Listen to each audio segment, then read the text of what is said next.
Olá, estudantes Psi! Hoje nós vamos falar sobre as listas de verificação, checklist, que nós podemos usar em técnicas de observação. Então, durante o estágio ou outras atividades que envolvem a observação como instrumento de avaliação, nós podemos usar as listas de verificação. E hoje nós vamos falar um pouquinho sobre essas listas.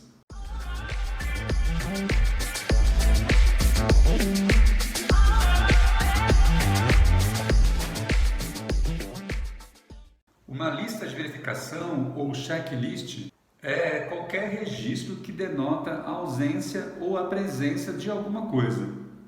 Por exemplo, uma lista de compras que você faz no supermercado é uma lista de verificação.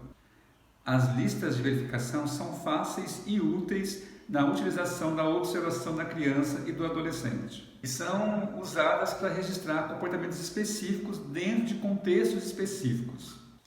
Então, os termos-chave são comportamentos específicos e determinado contexto.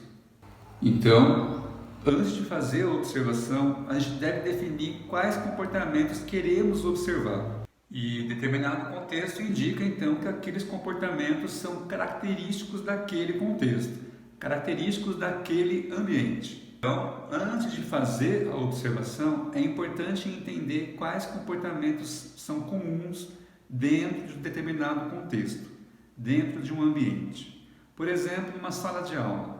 Quais comportamentos são característicos de uma criança em sala de aula?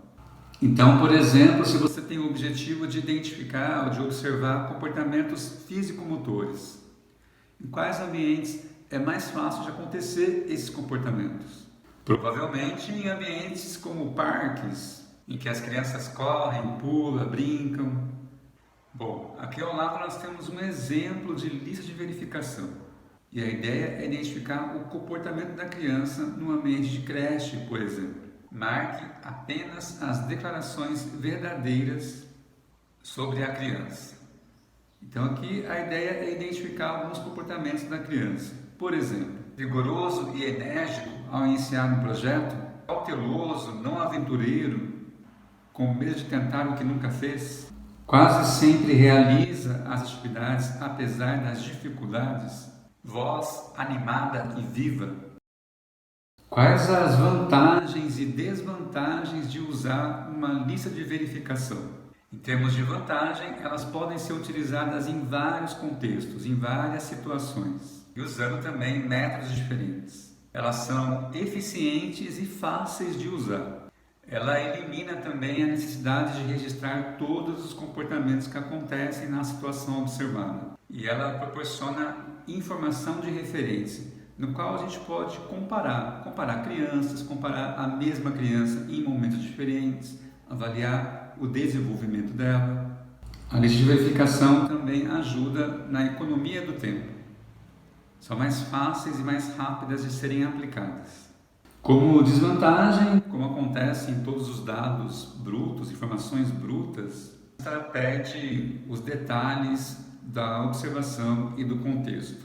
Olha só essa lista de verificação de habilidade socioemocional. E aqui nós devemos identificar qual comportamento a criança emite em cada categoria. Então, por exemplo, início da atividade.